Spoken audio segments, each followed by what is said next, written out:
Welcome back to Animal Crossing New Horizons. I'm dear darling, a show see what's going on our lovely island of Fawnhallow today, where we're relaxing as per usual. What are we going to talk about? I don't know, to be honest.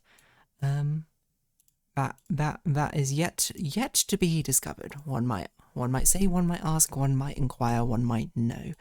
I don't know what I'm saying. I'm literally just saying words for. Excuse me, no apparent reason. Yeah, I don't know. I'm trying to find a sort of conversational thread to pull on. But good evening, everyone. We're in Fawnhallow. It's 8:41 p.m. on Thursday, January 29th, 2026.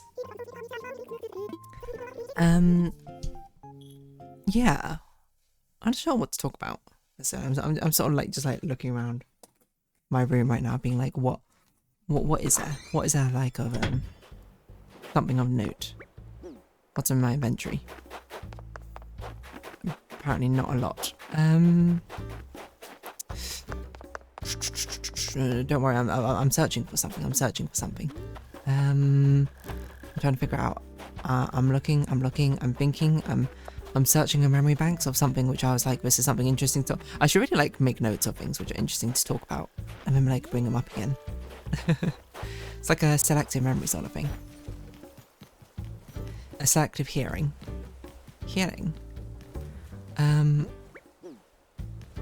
Yeah. How was D&D, I guess? D&D was pretty good, yeah. Like, it went interestingly, I'd say. Not in a bad way or something. I'm like, I guess upon reflection, I'm not really sure if it was how it felt. Like, I think it was pretty decent, all things considered. Like, it was an average episode, you know. Episode session. Made some progress. And I need to solidify more of the mechanics of the survival pillar. And yeah. That's basically about it. There wasn't like, oh, you know, never mind. I do remember there was a big thing which happened. Which was basically it was rounding off one of the encounters, and then it was like there was some sort of like lore moment with one of the characters, and we made it to the outpost city. Then we're starting the next region, the next leg of a journey, and then I was just like, okay, yeah, so from here it's going to be a little bit different. Now, like, what you choose to do actually matters a decent amount. As my friend, she said, like, it's a game within a game, and yes, that is true. I basically put like a stamina bar and energy bar as like a roguelite, sort of, that's the intention. I don't know if I can make it feel as complete as a roguelite, but that's the intention, to give them sort of like some agency over the direction, the path that they're going through. But then one of the things that they went to was they saw a guy who basically fell off a cliff, and that was like the encounter. It was like, oh, how do you get down the cliff and maybe save him? Do you leave him? Don't know, expend resources. And then just like absolutely catastrophic rolls meant that two of them almost fell off a cliff, which would have been absolutely crazy. So then they had to expend even more resources to like sort of pull that back. But it genuinely, it was just like catastrophically bad rolls. Like I don't think they did anything particularly wrong necessarily. They do sort of just jump into things, I suppose, quite quickly. It is the way I'd say things. Well, it's not like a bad thing. Like, it often works out, but this time sometimes the dice just aren't in your favor, and then it doesn't work out in the slightest. No one died, of course, but could have been bad. Had some rolls not gone their way, is what I'd say. But yeah, what else was I going to talk about? I don't know. But this does remind me, actually, of falling off a cliff. It reminds me of a story that I wrote. Like, so, for whatever reason, I remember a lot of the creative writing tasks I had as a child, where we had to like create and write a story or something along those lines. Because they're kind of interesting just to sort of think about, just trying to, you know, express your sort of creative flexing and muscles. And I remember quite a few different ones that we had. I guess I don't remember all of them, but I remember a surprising amount. And there's one of them I remember, like, it was a primary school one where we had to, the prompt we had was like, you had to write about a time you were scared. And I remember the teacher giving an example. It was like, oh, like, imagine you're like on a roller coaster, or, you know, you went up into the attic and you saw a lot of spiders or something, which were both very bad examples for me because I'm fine with spiders. Like, I'm not like going out hugging spiders or anything, but if I saw a spider, I wouldn't be like, whoa, spider. I'd be like, done. You know, spider, you can, as long as you keep to your own space, I'm kind of like unbothered by it. But like a spider conceptually doesn't freak me out. And also roller coasters very much don't freak me out. I love roller coasters and that sort of thing. So I remember really sort of struggling, trying to be like, oh, what would be like a scary situation to write about? Because I couldn't think of one like off the top of my head, or one that would make a compelling story. Because I definitely remember when I was younger, I really didn't like things like zombies. I don't even know why, because zombies, again, as long as they're not I can't remember which movie is it, World War Z one, is it? The ones which are like super fast or whatever. Most zombies are sort of portrayed as quite slow. I mean, plants can beat them up, if PopCap is to be believed. Yeah, but like I think I said this before as well. Like I was, you know, pretty scared of 1, zombies, 2, gorgons, which also doesn't make sense because the gorgons aren't like malicious. Like Medusa wasn't a malicious, like, if she were real, well, she wasn't a malicious person. She was just like someone who was, you know, very pretty and then also a little, just a bit arrogant. And then the gods were like, you know what, screw you, and then cursed her, and she tried to hide away, and then she got killed. So she's not even alive for 1. But yeah, I don't know. The concept of turning into stone for some reason felt very scary. But I was like, I don't know how I'm going to write a story about that necessarily. I'm like, it's not like I experienced it, like, oh, I thought about something scary and it scared me.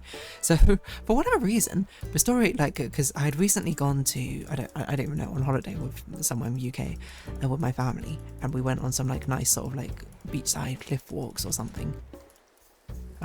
Very safe ones, mind you, because they had like fences, I'm sure, and like I was in no risk whatsoever. So I was like, I'll just pretend that I almost fell off a cliff once or something.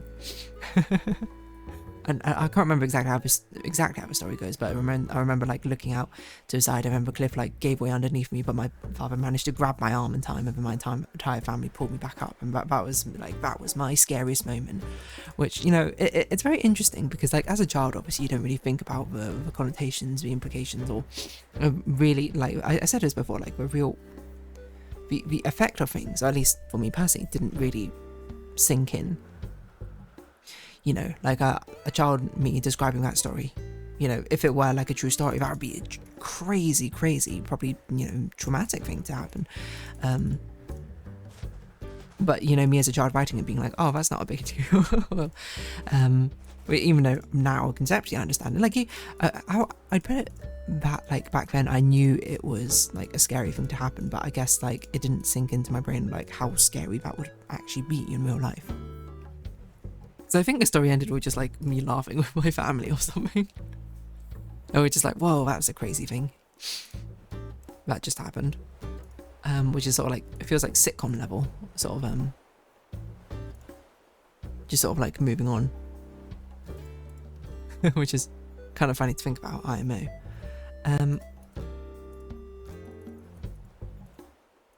But yeah, there's a lot of random things like that again, and as I said before, like the gravity of certain things didn't really sink in necessarily to my brain when I did these like writing things. Not to say that like all of these things that's what they were dependent on, but there were some other short stories I remember.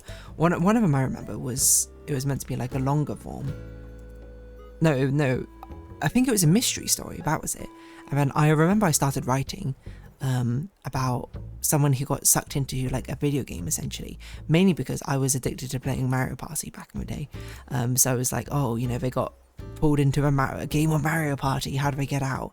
And I remember like I spent so long it was so long like setting up everything, like the entire concept, but like we were meant to write it over 2 like lessons, but at the end of the first lesson, like they had just met the video game characters or something. And I remember my teacher like actually fairly writing constructive criticism, being like, be careful about introducing too many characters, it might make it difficult for your story to follow.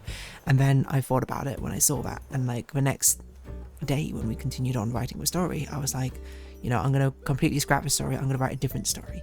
And I, no joke, just took the story from Club Penguin. the spy stories that you did, the Agent P ones. Is that what they're called? I genuinely don't remember.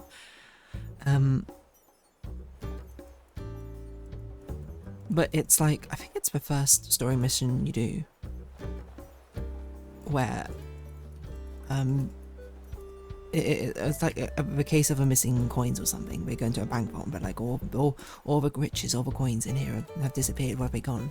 And then, spoiler alert, it turns out that basically whoever did it put like a big magnet above the vault, and basically magnetized all the coins to the ceiling. And then my teacher was like, "Wow, this is a great story. What a creative, idea, and great writing for it." And I was like, "Yeah." Even though I completely plagiarized that story. And don't tell my year 4 teacher. I don't even remember what year it was in. 5 teacher? No, I think year 4. But what other stories did I write? I remember, see, this is a problem. This one I don't remember as well, but there was one where we had to write like a longer form story. So we did it, I remember it over like the course of like 8 different episodes or so. Episodes, oh my gosh. I'm too YouTuber coded right now. 8 different lessons or so. Where I'm trying to remember what I did for my one. I can't quite recall off the top of my head like what it was. I think it was like a guy and a girl, like some sort of fantasy adventure thing.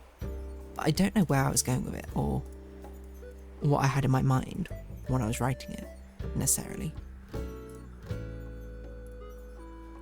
But the only thing I remember about it is one of the lessons I came back from, I don't know, like a music lesson or something. A violin lesson? I generally don't know.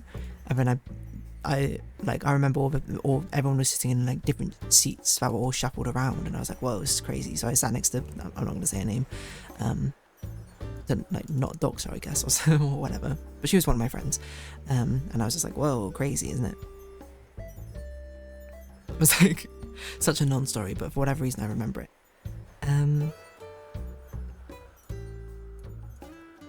But yeah.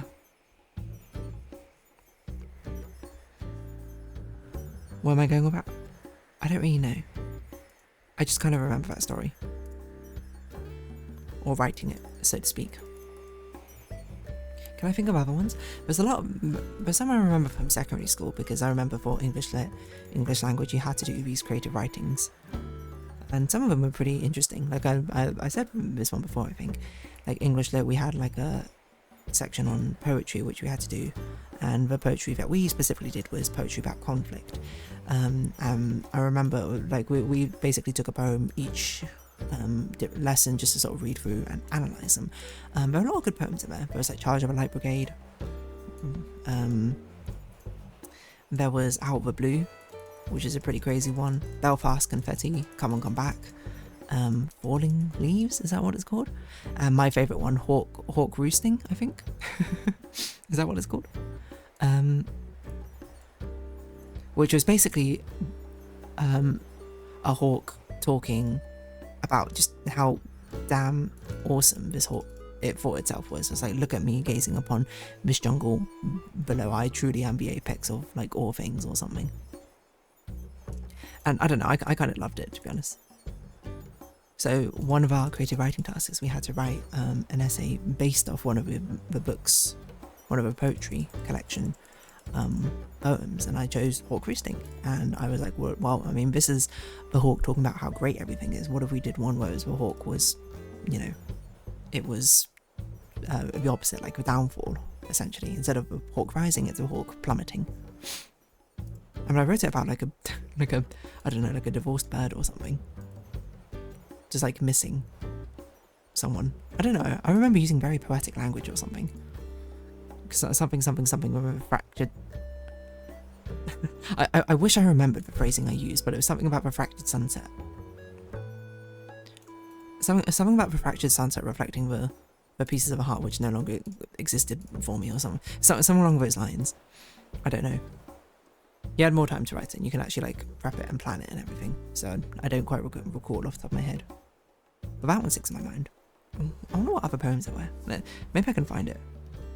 Conflict, Poetry, Anthology, GCSE. Was it Edexcel? Maybe.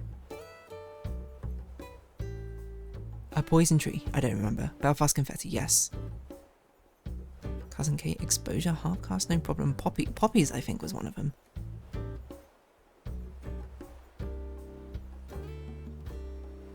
That one sounds familiar. Charge of Light Brigade, classic. A class game, Destruction of Senator of a man he killed.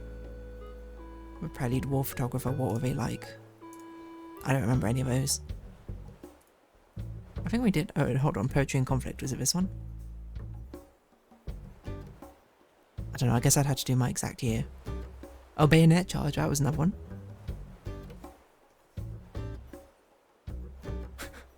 I don't know, this is up at some schools one. Yeah, I don't remember a lot of these. Oh, Mammoth's Wood, I think that was one. I don't know, it's shocking to me how many of these I remember. Conflict. Oh, the Yellow Palm. That was actually quite a good one as well. GCSE Leslie, Out of the Blue, Come On, Come Back. Because I remember, because we had our during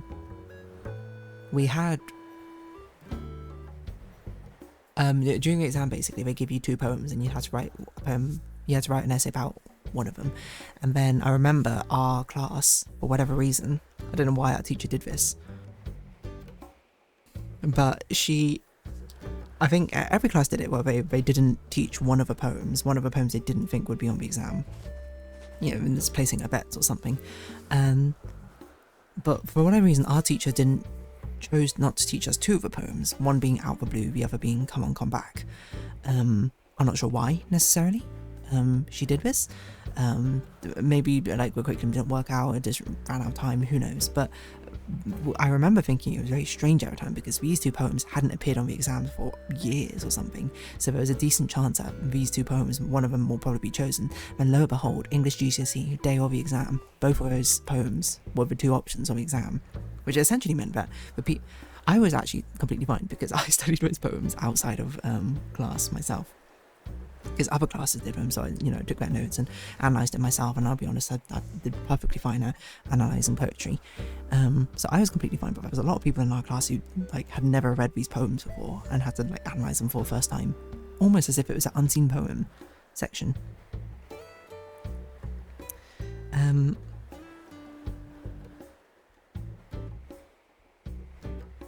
For the first time, and yeah.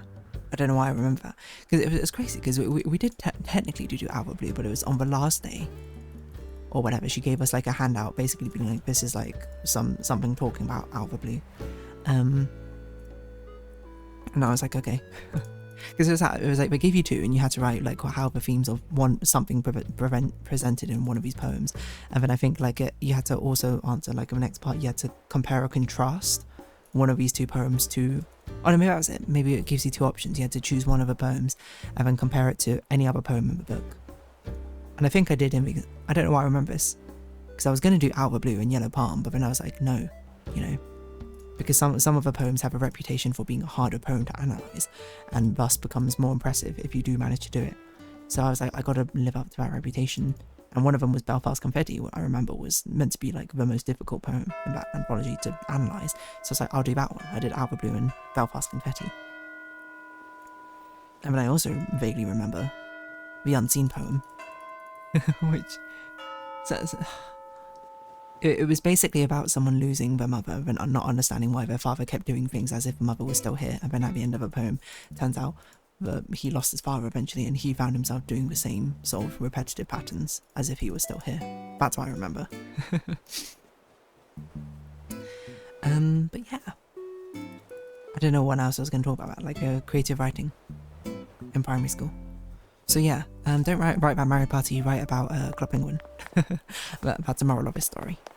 So, if you have been watching, thank you very much. It's been Animal Crossing New Horizons. I've been Dear Darling. Likes, comments, subscription, shares, greatly appreciated. Socials, Discord down below. Hope to see each other again, but for now, it's our farewell. So until next time. Bye-bye for now.